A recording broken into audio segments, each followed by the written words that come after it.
누군가를 찬양한다, 또 칭송한다는 것이 그렇게 쉬운 일은 아닙니다. 특히 사람과 사람 사이에서는 더더욱이 힘들죠. 불가능하다고 할 수 있을 겁니다. 왜냐하면 그럴 수밖에 없는 것이 그 대상의 변화 때문입니다. 오늘은 이런데 내일은 저럴 수 있기 때문입니다.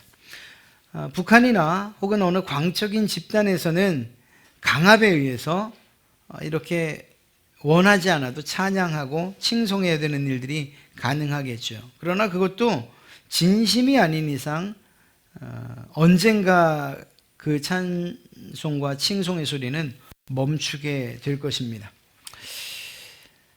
오직 찬송받기에 합당하신 분은 하나님 한 분밖에 없는 줄로 믿습니다. 오늘 함께 읽은 이 말씀은 모세와 이스라엘 백성이 부른 하나님을 찬양하는 노래이자 시입니다.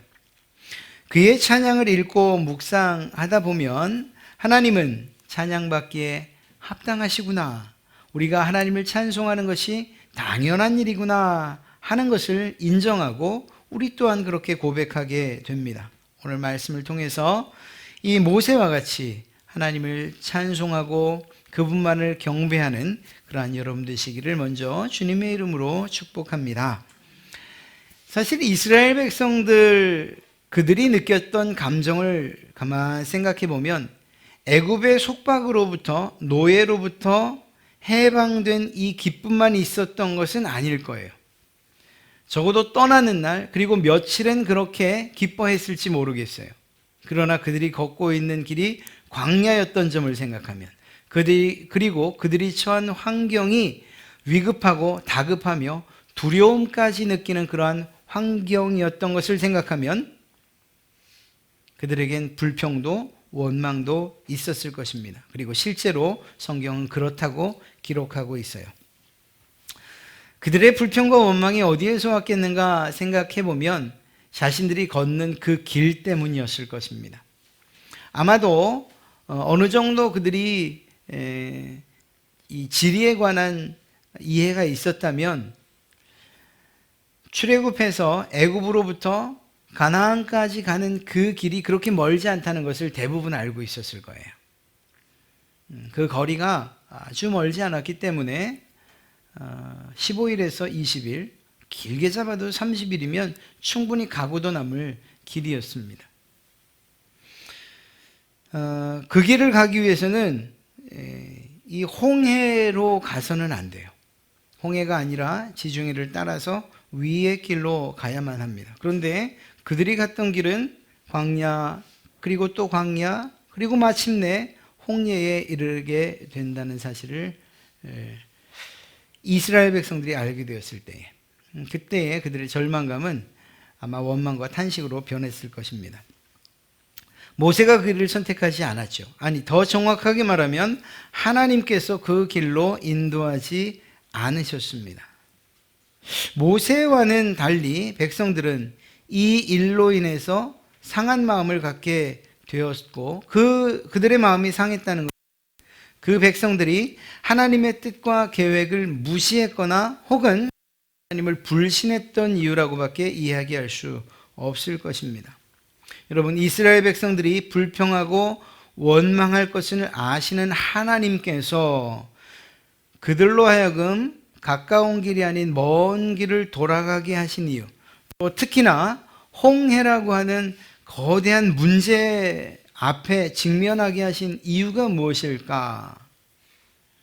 이스라엘 사람들은 이미 애굽에서 하나님의 기적을 경험했던 사람들이에요.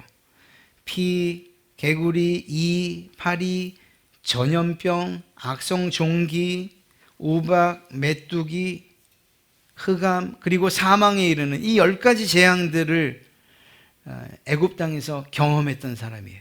그런데 그냥 경험한 것이 아니라 그 10가지 재앙에 애굽 사람들이 고통받고 그리고 힘들어하고 심지어는 죽기도 하는 그 과정 가운데서 자신들은 하나님의 보호하심으로 그 재앙과는 아무런 상관없이 너무나도 평안한 삶을 살아내는 그러한 기적을 경험했던 시간들이었습니다.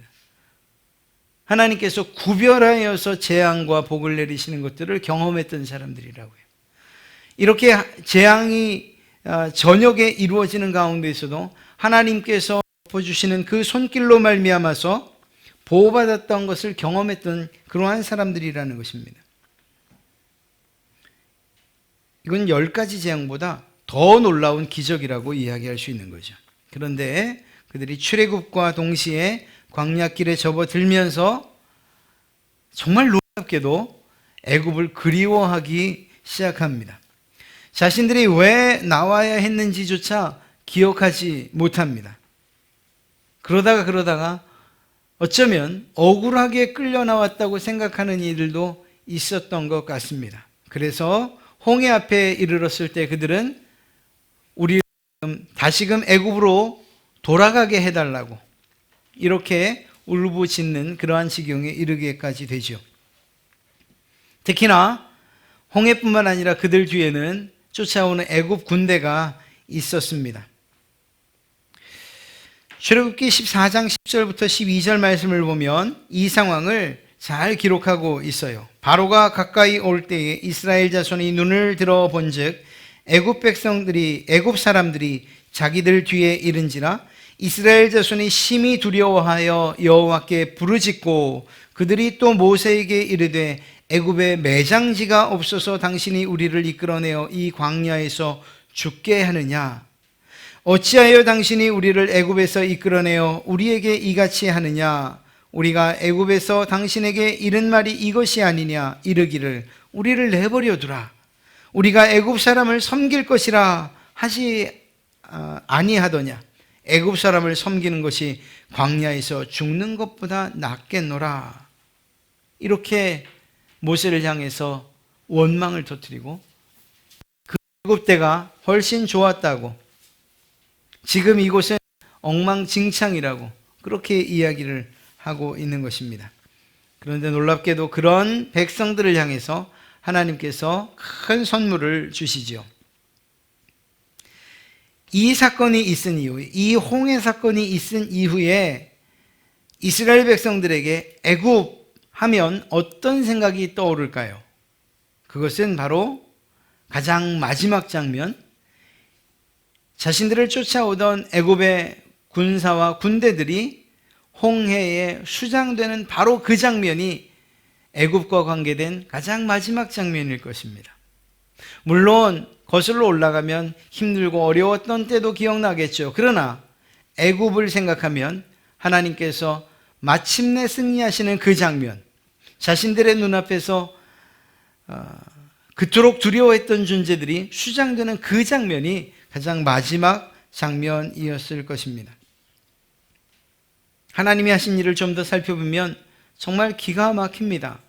하나님께서 쫓아오던 애굽 군대와 이스라엘의 백성들 사이를 그 간격을 벌려놓습니다. 불기둥으로 말입니다. 그 장면을 가장 잘 표현하고 그려낸 영화가 있다면 애니메이션 모세일 겁니다. 정말로 그 타오르는 불장벽이 이스라엘 백성들과 쫓아오는 군대 사이를 가로막아요.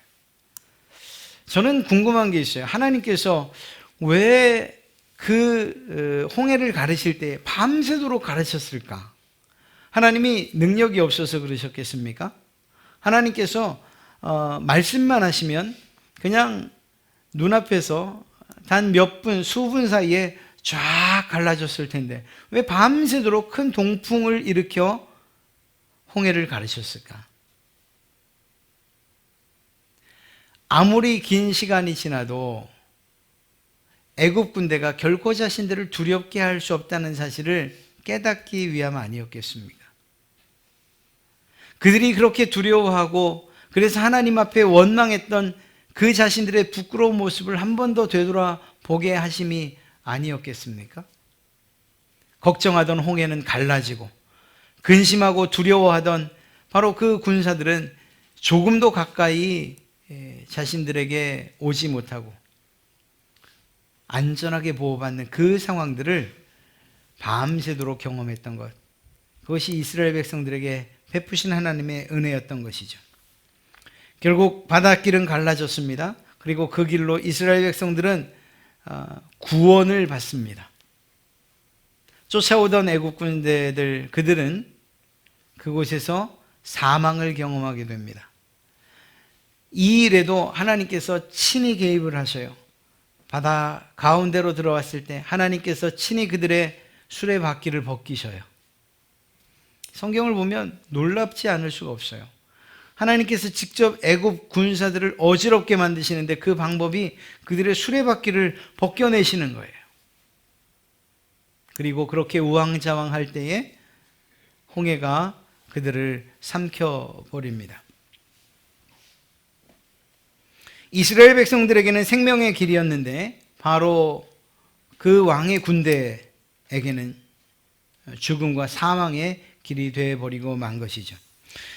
여러분, 우리가 인생길을 걸어가면서 때로는 이런 홍해와 같은 문제, 또 뒤쫓아오는 애굽 군대와 같은 이러한 상황들을 맞이할 때가 있어요. 그러면서 참 고되다, 고달프다, 이러한 마음이 들 때가 있습니다. 그럴 때마다 오늘 이 이스라엘 백성들의 여정을 좀 새겨봐야 됩니다.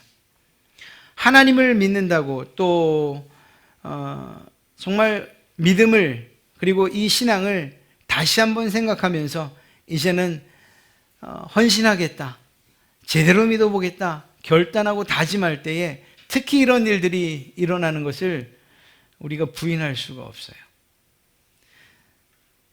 우리가 든든하게 믿음에 세워졌을 때 이런 일이 일어나면 능히 견뎌낼 텐데 결심하고 다짐하고 마음 먹을 때 이런 일들이 일어나는 거예요. 애굽에서 떠났을 때에 이런 일들이 일어났던 것처럼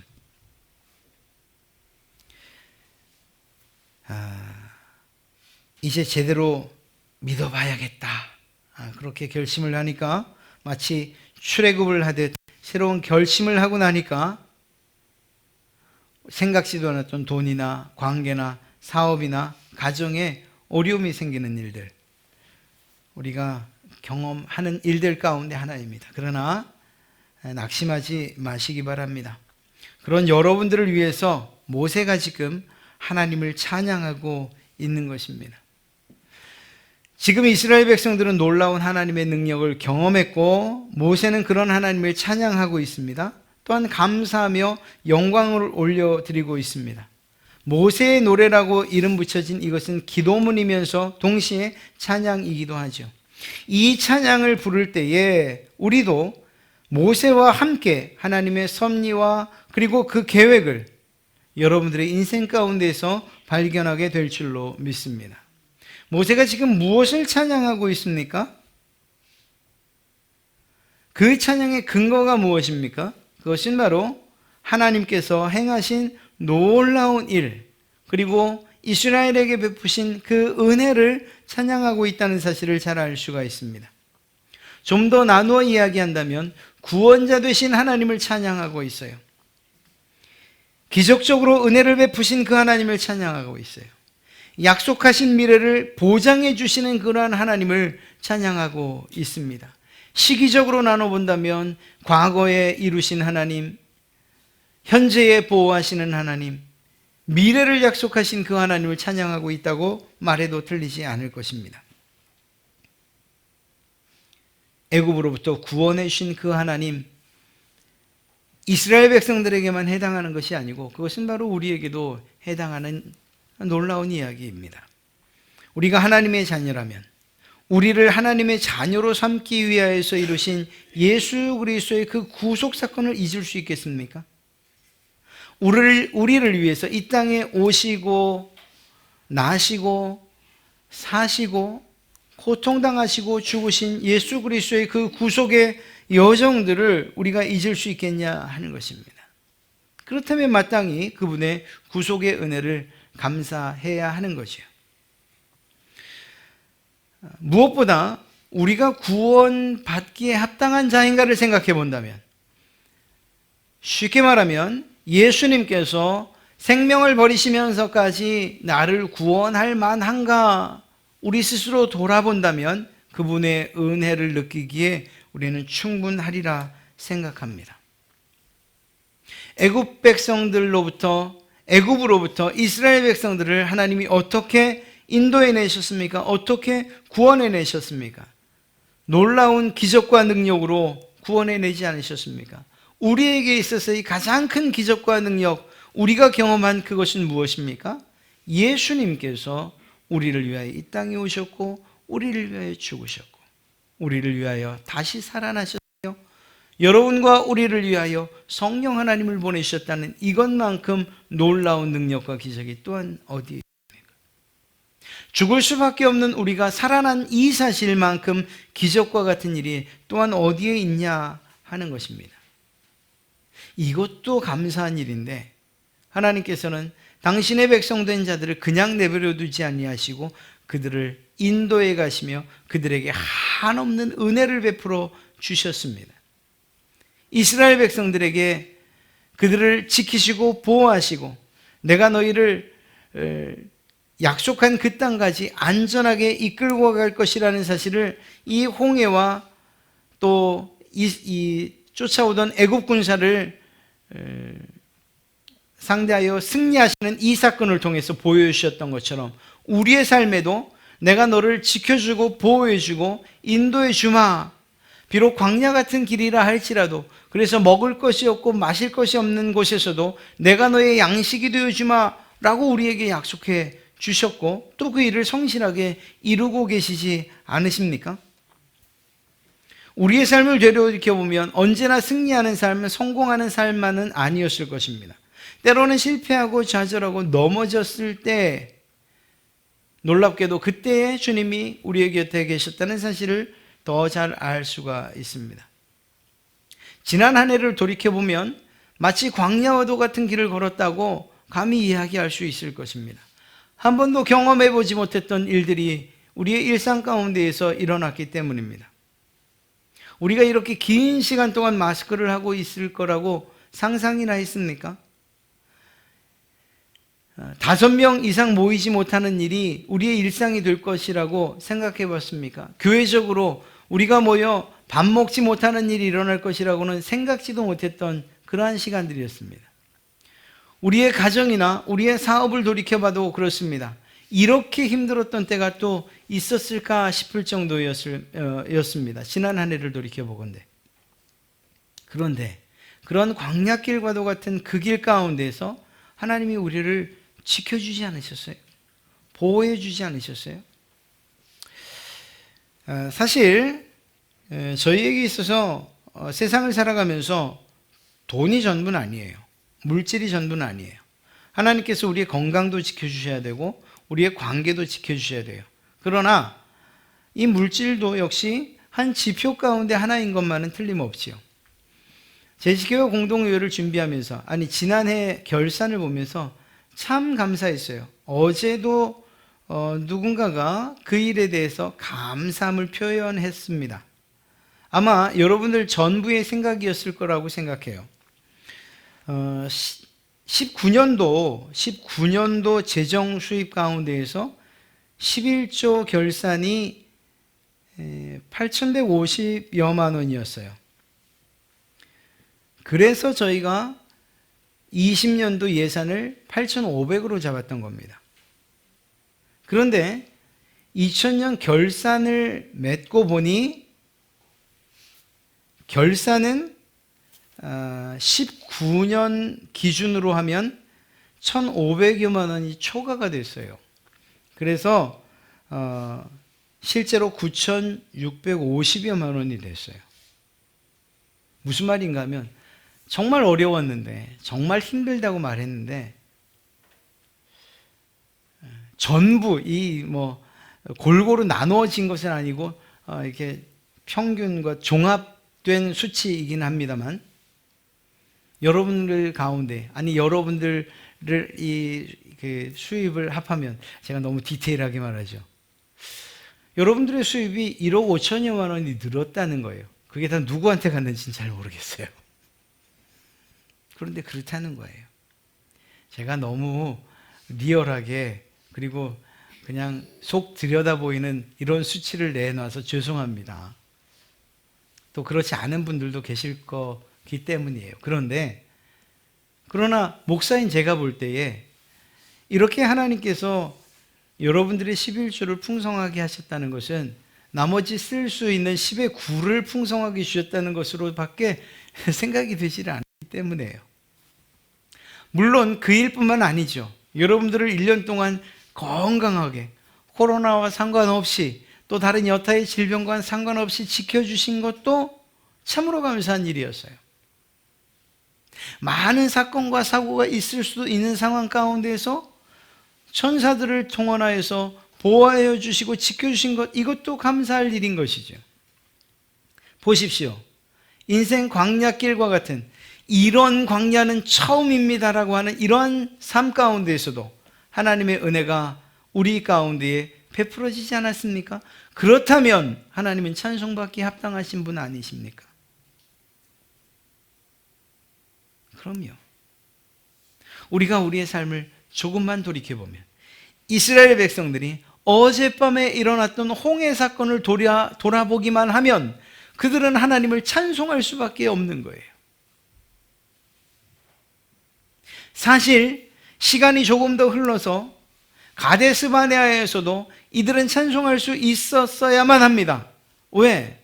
홍해의 사건을 경험한 사람들이니 말입니다. 목이 좀 말라도 그래도 하나님을 찬송할 수 있었어야 했어요. 왜? 홍해에서 쫓아오던 이집트 군사들이, 애굽 군대들이 괴멸당하는 모습을 봤으니 말이에요. 우리가 이스라엘 백성들을 향해 여러분은 참 미련합니다. 어쩌면 그렇게 쉬 있습니까? 이렇게 말하고 있지만 우리가 그렇게 섣부르게 말할 수 없는 것은 우리도 그렇게 잘 잊기 때문이에요. 지난 한 해를 돌이켜보건대 지금 며칠 지나지 않았잖아요.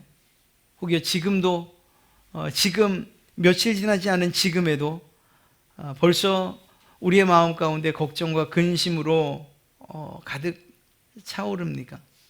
그렇다면 조금 전, 며칠 전 우리에게 훌륭한 마무리를 해주셨던 그 하나님을 다시 한번 기억하십시오. 그리고 그분의 은혜를 생각하시고 그리고 다시 한번 묵상하십시오. 그렇게 될 때에 우리는 하나님을 찬양하는 이 찬양을 멈추지 않게 될 줄로 믿습니다. 모세의 찬양을 보다 보면 그가 자신뿐만 아니라 하나님을 고백할 때 나의 하나님이라고 하는 것뿐만 아니라 나의 아버지의 하나님이라고 이렇게 고백하는 것을 볼 수 있어요. 이건 무엇을 이야기하는 것입니까? 사실 모세는 자신의 조상들에 대한 이야기를 잘 알지도 못했어요. 어머니가 들려준 것이 전부였을 것입니다. 그런데 그가 믿고 있는 것은 무엇이죠? 그의 조상 아브라함에게 약속하셨던 그 하나님의 약속이 지금 성취되고 있다는 이 사실을 눈으로 보고 확인했기에 그 하나님 아버지 자신에게뿐만 아니라 자신의 조상들에게 약속하셨던 그 약속의 하나님, 그분을 신뢰하는 것이에요. 이러한 약속은, 하나님의 약속이 성취된 이것은 앞으로 가나안 땅을 약속하신 이 일에도 이루어질 것이라는 사실들을 믿는 믿음을 가지고 고백하고 있는 것입니다. 과거에 나의 아버지의 하나님이라고 한 그 고백은 앞으로 당신들의 아버지의 하나님, 그분으로서 끝까지 책임지시고 끝까지 약속을 성취하실 그 하나님이심을 고백하고 있는 것이라는 거예요. 그 하나님을 찬송하고 있는 것이라는 것입니다.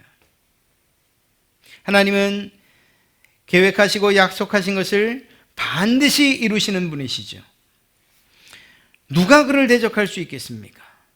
애굽의 군사도 기병도 하나님의 능력 앞에서는 무용지물이요 떨어지는 낙엽에 불과했어요. 그렇다면 앞으로 그들이 또다시 싸우게 될 가나안 땅에서 역시 하나님은 승리를 주실 것이라는 사실을 이 찬송을 통해서 확신하며 고백하고 있는 것입니다. 이러한 사실들은 결국 지금 그리고 과거뿐만 아니라 앞으로도 지키실 그 하나님을 찬송하는 우리의 찬송의 모델이 되어주고 있는 것이죠. 모세는 하나님을 내 아버지의 하나님이라고 부르고 있어요. 약속하셨던 하나님, 그리고 그 약속을 신실하게 지켜 오늘날 구원과 승리를 주신 하나님, 그리고 더 나아가 그 약속을 가나안 땅에서도 이루실 하나님이심을 믿고 고백하고 있는 것입니다. 우리가 하나님을 찬송할 이유가 바로 여기에 있는 거예요. 하나님은 약속을 신실하게 지키시는 분이시기 때문에 우리는 그 하나님을 찬송해야 합니다. 하나님은 찬송받기에 합당하신 분이십니다.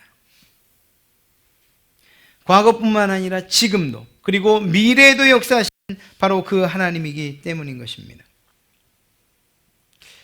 돌이켜보건대 출애굽은 이스라엘 백성들에게 행복의 시작만은 아니었어요. 말씀드렸던 것처럼 돌아가는 것이 더 좋아 보이는 그러한 광야길이었어요. 하루 이틀도 아니고 40년이나 그곳에서 살아야 한다는 것을 알았다면 정말 차라리 죽는 게 낫다고 그렇게 여겨졌을 것입니다. 어찌 보면 그들의 불평은 당연한 것처럼 생각되기도 합니다. 이상하지 않아요? 하나님의 구원 역사가 시작되었음에도 불구하고 현실은 더 힘들어진 거예요. 하나님께서 약속하신 그 약속이 이제 시작되었는데 성취를 향해서 나아가고 있는데 현실은 더 힘들어졌다는 거예요. 이건 우리 성도들의 삶도 마찬가지예요. 제가 여러분들을 위협하려고 겁을 주거나 두렵게 하려고 하는 이야기가 아니에요. 여러분, 이미 우리는 천국을 보장받고 약속받은 사람들입니다. 그런데 우리가 걷는 이 길은 여전히 세상에 나 있다는 거예요. 그리고 걸어가야 할 길들은 아직 수년, 수십 년 남아 있는 상태이고요. 약속이 멀어 보이지만 확실하다는 것은 분명히 알 수 있어요. 자, 우리에게 모세의 찬송이 보여주는, 그리고 그 찬송을 통해서 우리에게 주는 교훈이 무엇인가 하면, 우리가 걷는 이 길 가운데에서 하나님의 약속은 반드시 성취될 것이니, 그러니 그 하나님을 신뢰하고 그리고 인내하라고 이야기하고 있는 거예요. 오늘 요한계시록을 새벽에 살펴봤는데 그 말씀 가운데에도 인내와 믿음이라고 하는 단어가 나옵니다. 어찌 보면 하나님이 참 얄궂기도 하시죠. 아니, 천국을 약속하고 보장해 주셨으면 이 세상에서도 인내 말고 좀 평안한 길을 우리에게 주시면 얼마나 좋겠어요. 좀 짧은 길, 광야길 말고 좀 짧은 길을 우리에게 주시면 얼마나 감사하겠어요. 그런데 하나님께서 그리하지 아니하셨어요. 오히려 그 약속을 바라보며 인내하라고 우리에게 말씀하고 계셔야 돼요. 그런데 그런 광야길에서 우리가 하나님을 더 많이, 더 풍성하게 그분의 은혜와 사랑을 정말 하늘만큼 땅만큼 경험할 수 있다는 사실을 아십니까? 이건 우리가 우리의 삶을 돌이켜보면 잘 알 수 있어요. 모든 것이 하나님의 은혜 가운데 풍족하다 싶을 때에 하나님의 은혜가 그리고 또 그분의 사랑이 더 잘 느껴지십니까? 아니면 정말 힘들고 어려운데 그 가운데에서 베푸시는 하나님의 은혜와 사랑이 더 각별하게 느껴지십니까? 이걸 바꿔 말하면 우리가 하나님을 필요로 할 때가 언제냐 하는 것을 통해서 더 잘 알 수가 있어요. 참으로 안타깝게도 우리가 힘들고 어려울 때 그분을 향하여 기도하고 그리고 그 기도에 응답하시는 것들을 날마다 기적적으로 경험하게 되는 것, 그것이 우리의 인생인 듯 싶습니다. 안타깝게도 우리의 죄성은 모든 것이 잘 된다고 할 때 하나님을 향해 더 가까이 나가야 하는데 그렇게 하지 못한다는 거예요. 우리가 그렇게 하지 못한다는 거예요. 그렇게 본다면 우리가 걷는 길이 비록 광야라 할지라도 그 길에서 하나님을 소망하고 하나님께 주신 약속들을 인내하고 그리고 확신하며 나가는 그들에게 하나님께서는 늘 곁에서 구름 기둥이 되어주시고 불 기둥이 되어주시고 날마다 양식을 내려주시고 마실 물들을 주시는 그 하나님이심을 경험할 수 있게 하신다는 것입니다. 그리고 이 일은 과거와 현재와 미래에 이루실 그 하나님의 놀라우신 일들을 바라보며 찬양하게 하는 찬양의 이유가 되어진다는 사실을 우리는 알게 되는 거예요. 사랑하는 성도 여러분, 지난 한 해를 돌이켜보면서 감사했다면 마땅히 새로이 시작되는 이 한 해도 하나님께 감사와 찬송으로 나가야 하리라 믿습니다. 왜냐하면 그렇게 보호해 주신 하나님께서 올 한 해도 지켜주시고 보호해 주실 것을 우리가 믿기 때문인 것이죠. 모세는 이렇게 미래에 이루실 그 일들을 믿음의 눈으로 바라보며 자신의 찬양의 내용으로 삼았습니다. 하나님께 드리는 우리의 찬양이 어떠해야 하는가? 모세의 찬송을 통해서 우리는 큰 교훈을 얻게 됩니다. 하나님을 찬양하는 것은 우리 성도로서 하나님께 드릴 수 있는 최고의 선물 아니겠습니까? 하나님께서 가장 기쁘시게 받을 만한 것인 줄로 또한 믿습니다. 돌이켜 베푸신 그 하나님의 은혜를 감사함으로 하나님을 찬양합시다. 지금 우리와 함께 하시며 인도하시고 보호하시고 함께 기뻐하시고 함께 슬퍼하시는 그 하나님으로 인하여 찬양합시다. 약속하신 바 구원을 완성하실 그 하나님을 기대하며 소망하며 찬양합시다. 하나님은 찬양받기에 합당하실 분이실 뿐만 아니라 하나님을 찬양하며 살도록 부름받았다는 이 사실이야말로 우리 성도들에게, 여러분과 저에게 가장 큰 복이며 기쁨인 줄로 우리가 믿어야 할 것입니다. 일평생 넘치는 감사와 그리고 기쁨의 찬송과 진정한 경배를 올려드리는 이 삶이야말로 하나님께서 가장 기뻐하실 삶임을 알아 하나님만을 찬양하겠습니다. 하나님이 행하신 일들과 행하실 일들을 감사하며 하나님만 경배하겠습니다 라고 고백하시는 그러한 여러분 되시길 주님의 이름으로 축복합니다.